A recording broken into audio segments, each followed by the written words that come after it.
Anyone? I don't see any customers in the room, actually. Recognitions. Oh, recognition. Yep. I would like to take a minute to introduce our new admin assistant, Susan Orth. She's with us today, sitting over next to Cheryl, and Susan. We'll have a team of 3 admin assistants, and you will see one of the 3 rotating in and out for our commission meetings. Oh, really? So okay. Welcome, Susan.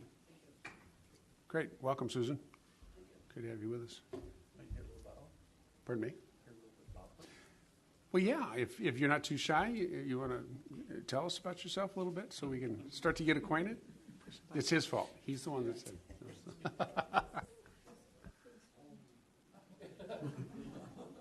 Kind of drop down me here.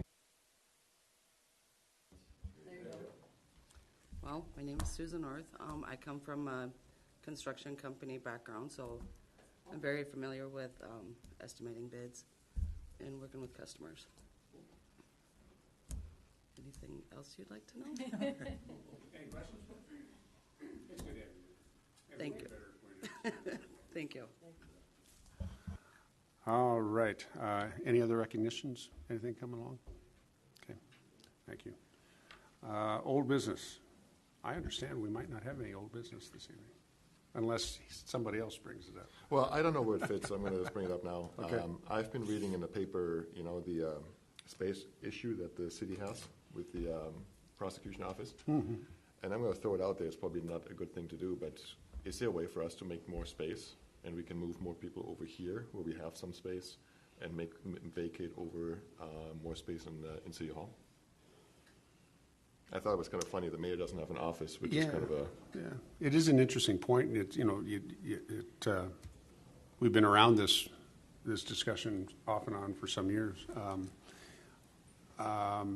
I would imagine that this is at least fair notice for us to the staff, that if there's something that we could look at and start to discuss the next couple of meetings as a contribution to that conversation.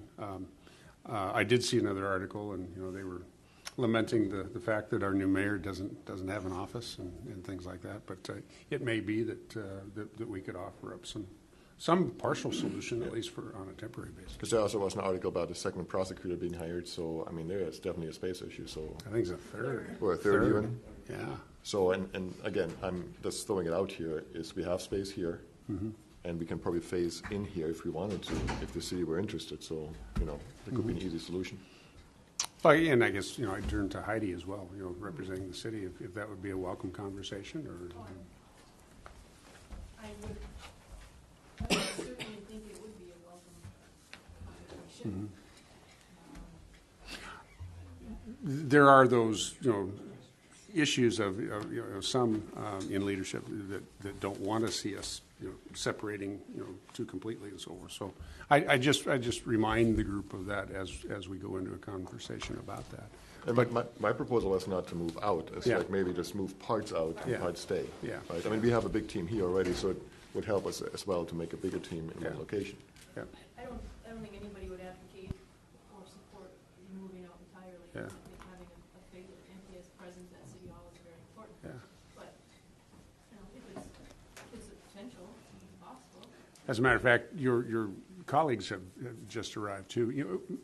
Chris and Steve, we're just chatting here on an old business topic of space and how it is that we might be able to have a conversation here to do something about offering some space that is in our quarters at City Hall that might help with your current dilemma of where to put everybody, particularly with the addition of the city prosecutor's office and so on. So it's a very general conversation at this point, but Ralph brought up the idea that maybe we could contribute to the solution that you're looking for some of the space needs that you've been having.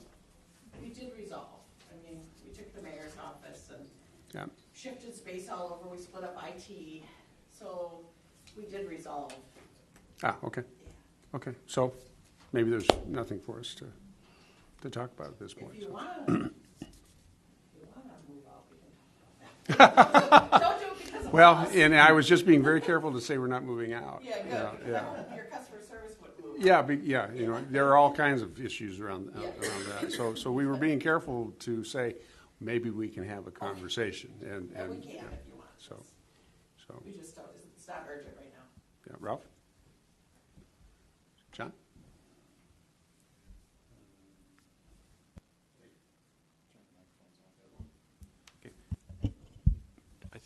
Before we start discussing that, I think we need probably to get input from the staff, because I think they're saying this place is getting filled up to the point they don't have a lot of room as well. That's why we had discussions about new building or acquiring building and that sort of thing. So, that has to have, I think, a little bit deeper conversation as well with what is available, if anything. Fair point. I think that's kind of where I was going, as well. Nancy? I think it does fit well with some of the infrastructure planning that we've been doing and some of the options that we have been looking at, because we do feel that need probably for the city to take over space. We vacated about a quarter of second floor early in 2018 for city needs at that point. And it would probably be logical for us to be looked at again to vacate some more area if needed. And so we moved IT. There would be some other functions that we could look at moving out. In fact, some of our admin support staff we're looking at bringing out here so they can work more closely with staff out here too. So we'll keep those options. So we do have some ideas in motion anyway that Right. might Right, free up as we some look at space. facilities and buildings, we'll keep those in mind. Right, okay. Anything else, Ralph, on that? Folks, anything else in old business? City Council? Heidi? I don't really have a whole lot to report other than, Chris was at our last council meeting. Items that were put on the agenda were passed. Yep, There were some questions. there he is. I was looking for Chris. So, okay, that's all you got? Okay. Public Service Commission, members. Your busy calendars and activities. Chris? We are coming close to finalizing the artwork for the South Tower. Oh, okay. And I think we have a meeting coming up, and that we'll probably be seeing some artwork soon. Chris Knudsen, again, the time frame for the south side? We'll be approving the plans and specs for the Southside Tower on March 19th, Okay. so 2 weeks from tonight. When we approve the tower, actually, we won't have the art. We're planning to get the art out that day, so we'll actually be approving the artwork on April 2nd and issuing an addenda for the artwork. So basically, you'll see it on April 2nd and approve it at that time. If we don't like where the bids come back, we can always change it after the fact. That's kind of the tentative timeline for approval. I haven't scheduled when we're going to bring it to the City Council, but it'd be sometime between March 19th and April 2nd, somewhere in there. Okay. All right, thank you. Other members? Anything going on? Ralph, okay. I guess just a quick comment. The other water tower project that we're working with City Hall on, the interstate tower, there's a process that is getting calendarized pretty much as we speak in order to get people together, to knock around the ideas for how to create the best impression for all those vehicles passing, east and west along the interstate. So that process is underway. General Manager is away today, so Nancy's in the chair. Nancy? No report. No report? Absolutely nothing. All right, thank you. Item number 10 is an item to approve task order number 2 with Short Elliott Hendrickson for preliminary design of MPS lime sludge dewatering facility. I should have let Ralph announce this item since that's his favorite topic of all time. So I suppose it's Chris and Ralph on this one. Okay. Chris, you're first. Yeah, we'll just give a brief background because it's been a while since we've talked about sludge. We've been working on this issue since 2015. The short story is the MPCA changed the rules on how we can store lime sludge. So right now, we have ponds that we store our lime sludge in.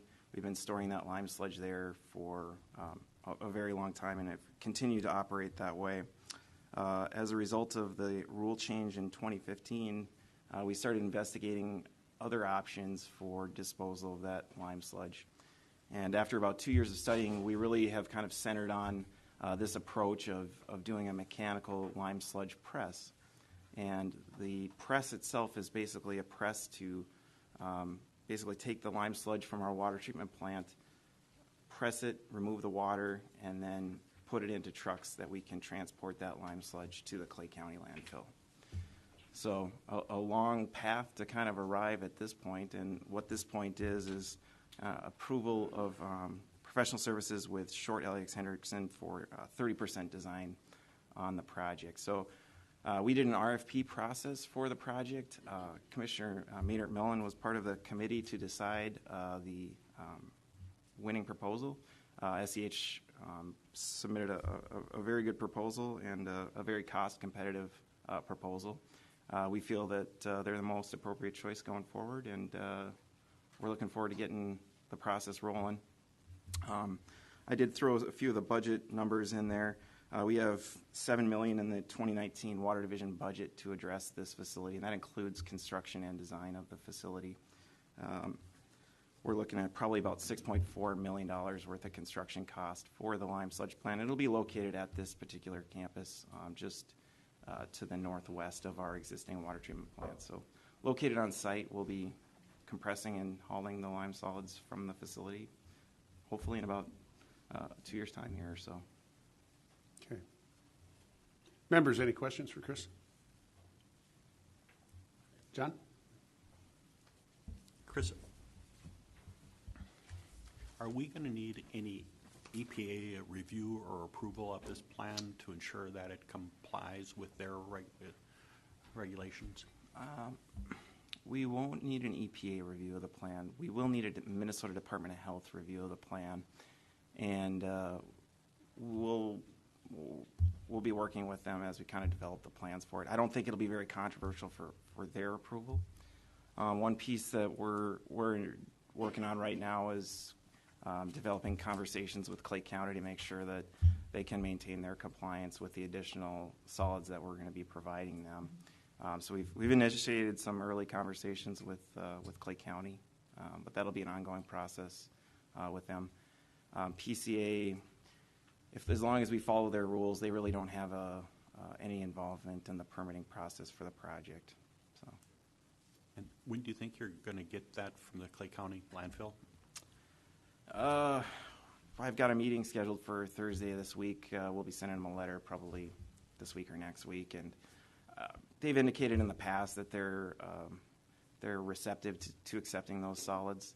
It's just we're kind of just preparing them for, hey, in 2 years' time, basically you guys are going to be getting these lime solids, and so they're aware of it. We've talked with them. They're not really excited about it, but we'll continue those conversations. Chris, how much am I going to send per day? 2 trucks? Was it 1 or 2 trucks? One or two trucks a day, depending on. It'll actually depend on the amount of water we're treating at the facility, so they'll be proportional to that. So winter, roughly a truck a day, and we'll be using kind of the same trucks we use for our water distribution crew, so just typical dump trucks. If you get a chance, just for a visual, SEH did kind of we required a conceptual design as part of the submittal, and they have kind of a nice 3D image of what the facility looks like. It's nothing, it's no architectural wonder, but kind of gives you an idea of the flavor of what the facility will look like. Mary, as our newest member, have you had the sludge too? No, I've missed that. You missed that. Well, that's a loss too. I'll make a point of it. We'd be happy to provide. Just in case somebody was wondering, Chris in his presentation said lime sludge 9 times. 9 times? 9 times, I was counting. I was going for 10, but. All right. I'd entertain a motion. I'm sorry. I just had a quick question. At one point in time, we had looked at Fargo potentially wanting our lime sludge.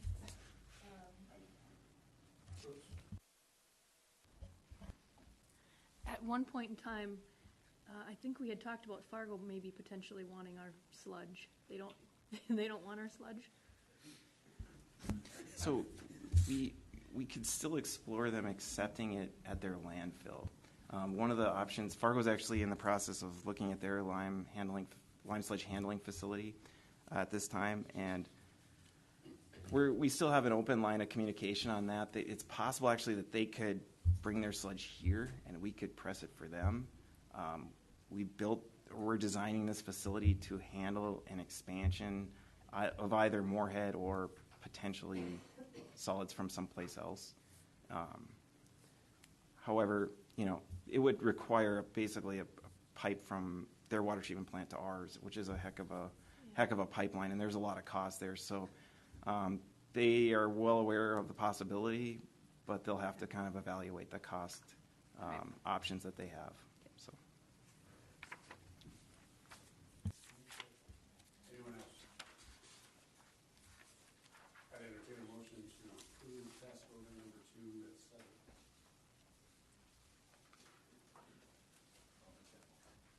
John, got a motion? Second. Second. Yep. Sludge it. You got everything. Okay. I got a motion in a second. All in favor, say aye. Aye. All opposed, same sign. Motion is approved. Item number 11 is to award bid for Center Avenue Phase 3 water main replacement project. Back on top there, Chris. I've got a brief presentation for this particular item. We could either take action on the item, or we could just go through the presentation and then take action, whatever the preference might be. Any preference, folks? Presentation. Okay, we will do that then. Just give me one sec.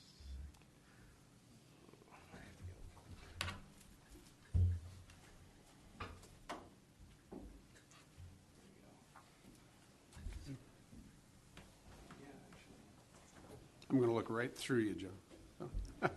That's all right. All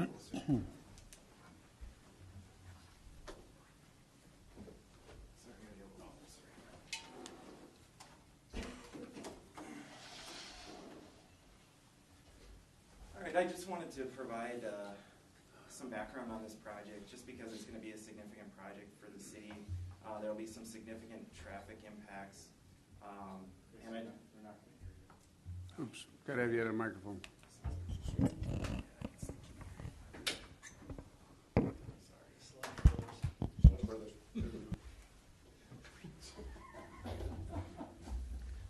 VIP here.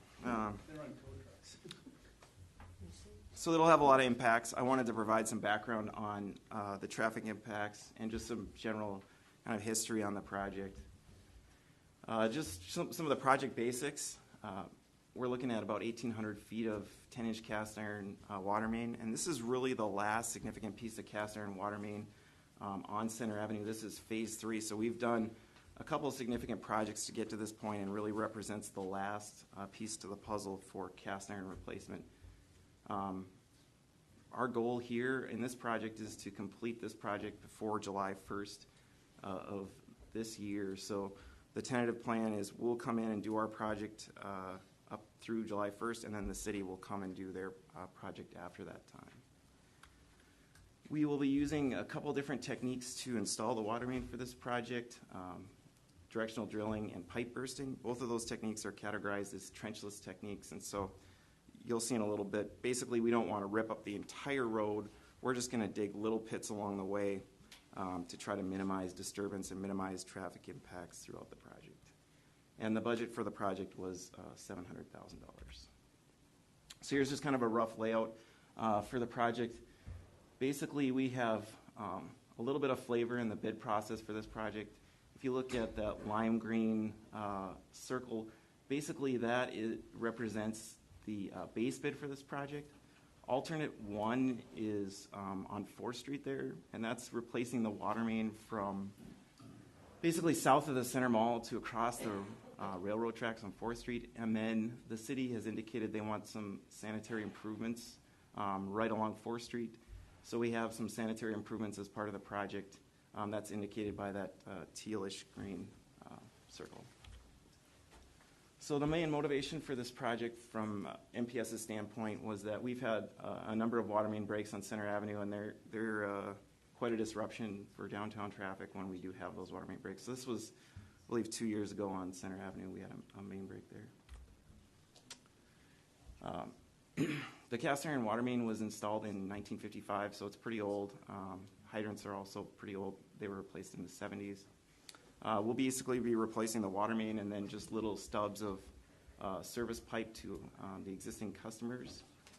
We'll reconnect the water system and then hopefully complete the project in advance of the City of Moorhead Planned Mill and Overlay project. So this is kind of the main focus of the talk. I just wanted to kind of really get out some of the traffic impacts for the project, just make people aware of what we're doing. I've mentioned it before, but basically the intent here on this project is we'll be using the north side of the Center Avenue road, basically using that portion of the roadway to construct the project. The water main is on that north side on Center Avenue. So the southern 2 lanes for the majority of the project will be open. It's important to note that the city is also doing some work with respect to the Center Avenue Bridge. So we're trying to do this project actually when the Center Avenue Bridge will be down. So there probably won't be that much traffic there to begin with, but folks will still have access to the Center Avenue area through those 2 southern lanes. We will have some temporary shutdowns of 4th Street, both for alternate 1 and alternate 2. Alternate 1 will be the most impactful because we'll be crossing the railroad tracks and have to close down 4th Street between Center and Main Avenue. We'll start on the east side of the project, and I'll just kind of run through it. It's a little hard to see, but I just kind of wanted to convey a little bit of what's going on for traffic impacts on Center Avenue. Basically, as I mentioned, we'll be maintaining the 2 southern lanes for head-to-head traffic between 8th and 4th on Center Avenue. Those are represented by kind of those bidirectional arrows. And then the hatched gray boxes are the areas where we'll be digging along the way. So you can see it's kind of as we go from basically 8th Street to 4th Street, it'll just be patches every once in a while. Those patches represent areas where we'll be digging for bore pits or service reconnections or new hydrant installations. So actually the impacts here are not terribly substantial. We'll be closing off a couple access points as part of the project. One of them in particular is the Crystal Sugar, sugar at 6th Street. We'll be closing that access as well as the Thai Orchid access. Yeah, bye.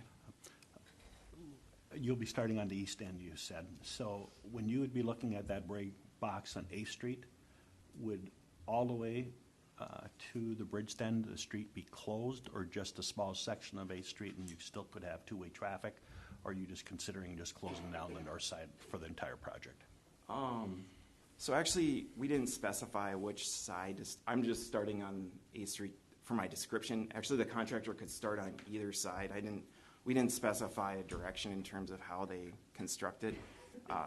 It just so happens that, yeah, we'll maintain the traffic flow. It's just that during Center Avenue, the bridge will be closed, so there may not be a lot of folks. It's probably just going to be local traffic, people that need to get to businesses down there. A good question. How long is the bridge project, do we know? I think it's about 6 to 8 weeks. I know they're still working on timing because of materials. There's some uncertainty on the materials for that project, so I believe it's 6 to 8 weeks. So it could coincide really well with the construction duration of our project. I know Fargo is also working on Main Avenue and may have some interruptions on Main Avenue as well. So I'm not sure fully. Can't get there from here. Yeah, fully how that's going to impact this, but we'll work with that as it comes. So kind of on the western side of the project, basically between 4th and 6th on Center. Again, we're going to be utilizing those southern 2 lanes for traffic, and the main access closure here is to the Thai Orchid access for the Center Mall parking lot. That'll be closed because we have a few service reconnections to do in that area. So you'll still be able to get into the Center Mall parking lot. You'll just have to kind of go around on 4th Street and kind of circle back around. It's just that Thai orchid access will be closed for a certain amount of time, a few weeks probably.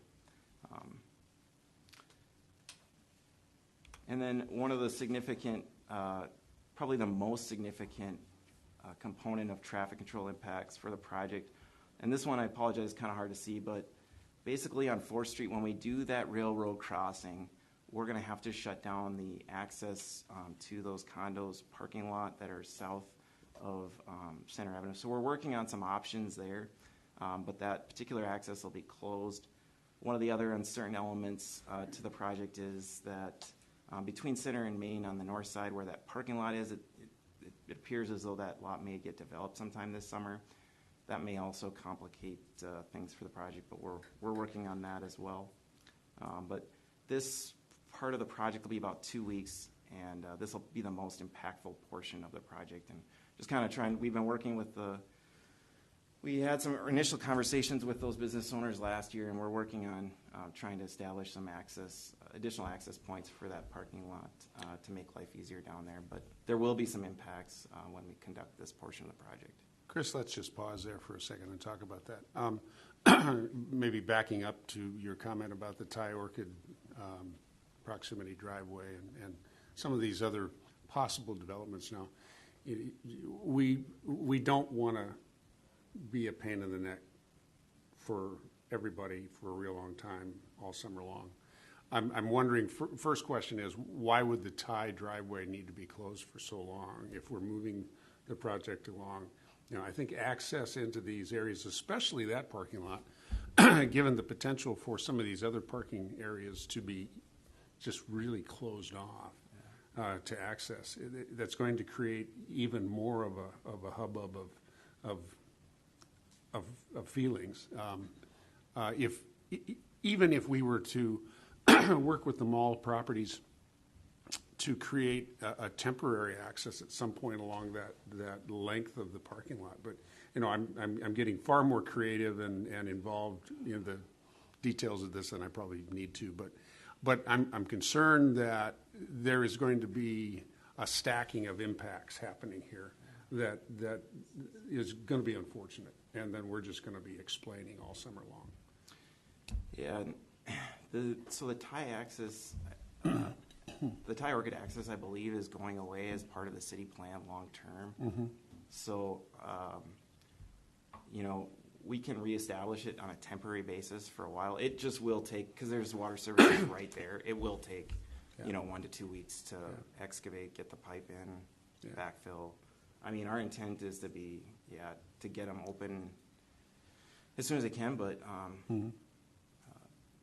like I said, it will go away eventually as part of the city project. I guess, and it's my intent to express, my thoughts, that we need to just do our darndest all the time to minimize impacts. Oh, yeah. These folks are depending on having people coming to their businesses, and some of those folks are depending on us, to help them get to their homes. And so, whatever it is that we can do to minimize those impacts. Yep. So, John? On Tuesday, EDA approved, and I think it's going to the council. You're probably in a week or two for the development that you referred to. So correct. My understanding that they're going to try to break ground as soon as possible this spring. So we want to make sure that we have a good communication with the expectation that that's going to happen. Yeah, we've had some very productive meetings with city engineering staff. We've been meeting every 3 weeks or so just to kind of try to coordinate as best we can. There's going to be, just because there's so many uncertainties as part of the project, there is going to be some interruptions, but we're communicating well and trying to coordinate as best we can. But that'll, if that project does get built, that will add some complexity to this whole process. Our intent again is to be done by July 1st, and I think that would be helpful to everything that wants to happen down there. But Well, complexity is good as long as we're growing, and we have a lot of really good stuff going on, and so we don't want to be in the way of that. But at the same time, I think we as a provider of services and so forth just really need to work as well as we can with these folks that are growing valuation downtown and doing the things they're doing. So. And the nice part, though, our hope is they can have a good, reliable water main to help continue redevelopment Sure. in the area. So that's, yeah, we absolutely support that.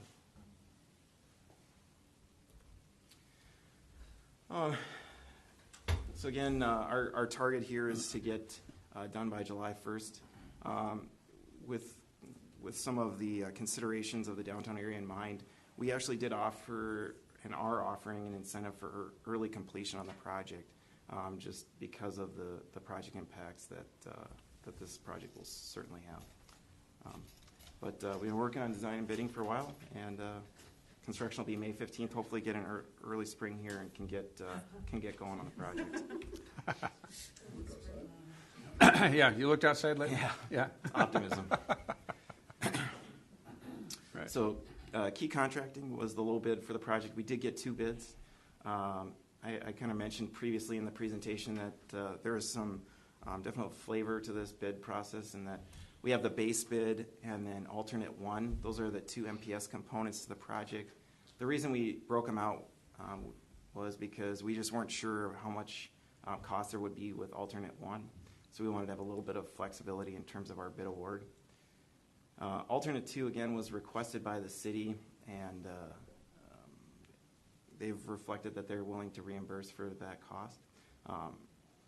So MPS's total contribution to the project is $756,000 roughly. The total award would be $882,000 roughly. The budget for the project, as I mentioned earlier in the presentation, we had $700,000 in the budget, but we also have a contingency fund of $240,000 for some variations in bidding that may happen during the course of 2019. So we feel we got a good bid from Key. We feel it's reflective of the site conditions down there. There's not a lot of folks that do this type of work or like to be in circumstances that there's a lot of different complicating factors. So we feel it's a good bid, and we're recommending award of the base bid and alternate 1. There's been some discussion on alternate 2 with respect to that development.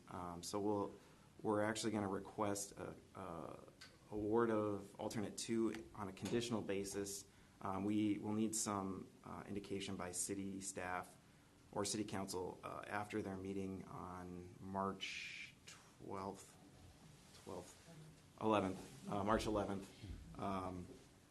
whereby they'll have to indicate whether they want that alternate 2. So the alternate 2 is some sanitary improvement, but also a sanitary stub for the proposed redevelopment, and the city's working on having a conversation with that developer at this time. So there's a little uncertainty. City staff had previously indicated to me that they would like to award it, but I think city staff would like the opportunity to have some initial discussions with the developer and possibly give them an option. So what I'm going to be asking tonight is award of the base bid for bid package A, alternate 1, and a conditional award of alternate 2, conditional upon those discussions happening and indication from city staff that they would like that alternate awarded. And with that, that's the extent of the presentation. I'm happy to take any questions. Any questions?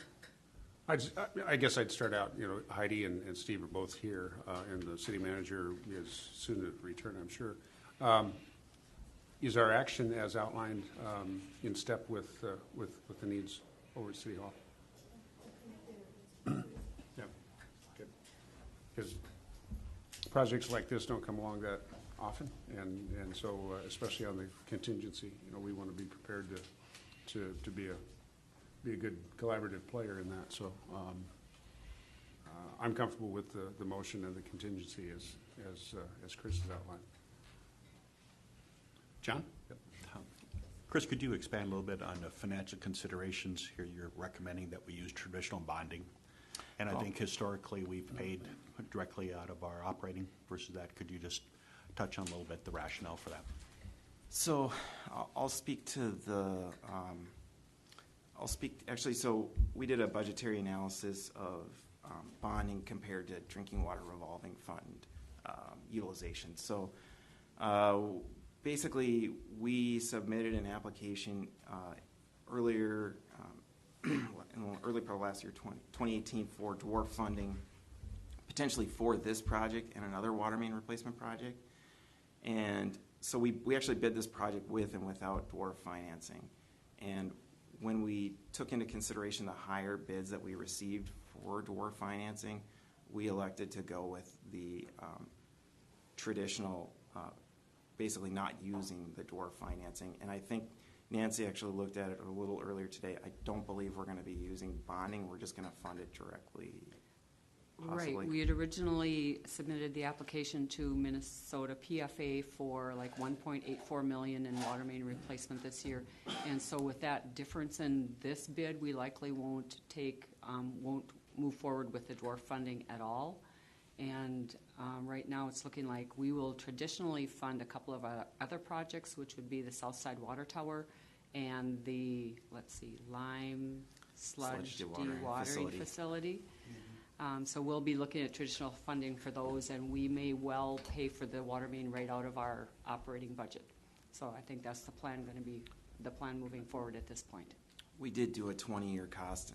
We looked at a 20-year cost analysis, and there's a lot of administrative components to the drinking water revolving fund, and we just felt that the additional the cost savings, it was about $20,000 of cost savings. It just wasn't, it didn't pencil out for us.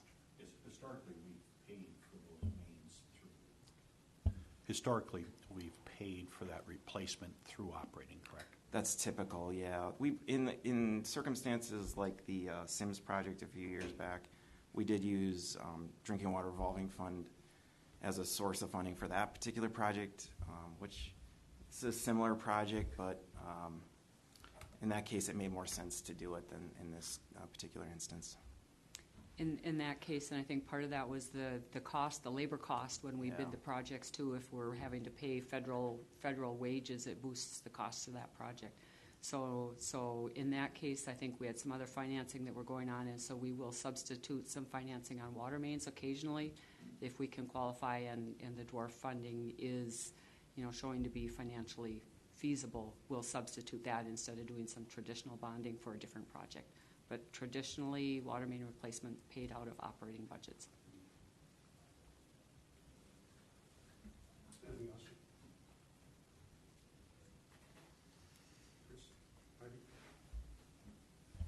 All right.